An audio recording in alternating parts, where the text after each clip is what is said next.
Today we are going to talk about autocorrelation. So what is autocorrelation? Suppose today's day closing of a stock market is 21,758 and tomorrow's day closing is suppose 27,000 something. So today's day closing and tomorrow's day closing are kind of related, kind of correlated. That is the brief concept of autocorrelation. So how to understand this? So first we have to take a time series. Time series is the closing data of a stock market time. Then we have to take a lag of it. How to take a lag of it? We have to press the time series down one so that the first observation becomes 0 and the second observation becomes the first observation. So let me take a small time series of 4 observations. Suppose 1, 2, 3, 4. If I lag it, then it will be 0, 1, 2, 3. The last value will go. If I take a 2 lag, then it will be 0, 0, 1, 2. Then 3 and 4 will go. So basically 1, 2, 3, 4, this is the original time series. 0, 1, 2, 3, this is the lag 1 time series. So the correlation between this original time series and the lag 1 time series is called the autocorrelation. Autocorrelation depicts a very interesting story. Autocorrelation depicts in real life that past can predict the future. Past has the clue for the future. That is the concept of autocorrelation. Another interesting concept comes here.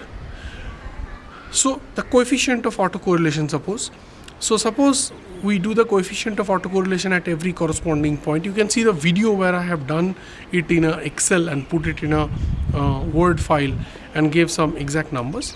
So there, if you refer to that video, you will understand it much better. But this is just a concept. So you will observe here that the autocorrelation coefficient is not coming down. Sometimes you will see that time is going, but the autocorrelation is strong.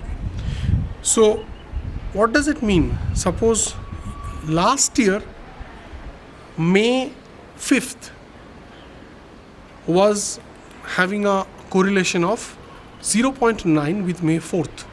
This year May 5th is also having a autocorrelation of 0.9 with this year's May 4th. So that means autocorrelation coefficient has not come down, it is steady.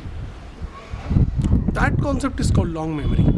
So long memory means past incidents are embedded in the future and somewhere we can predict the future crashes based on the past crashes. I will repeat this once more because this is a bit complex.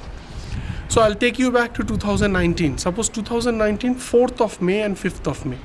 The closing of 4th of May and the closing of 5th of May has a coefficient of correlation of 0.9. And 2020, 4th of May and 5th of May, the coefficient of correlation is again 0.9. That means the coefficient of correlation has not come down. It is still the same. This is called moving average method. And if it comes down, then it calls autoregressive method. Suppose last year, 4th May and 5th May, the coefficient of correlation was 0.9. And this year, 4th May and 5th May, the coefficient of correlation is 0.1. That means the coefficient of correlation has crashed down. This becomes what is called autoregression. So we have discussed autocorrelation, we have discussed moving average, we have discussed autoregression, because these primarily form the fundamentals of ARMA, which is autoregressive moving average model for prediction of stock prices, bond prices, commodity prices, currency prices, all that.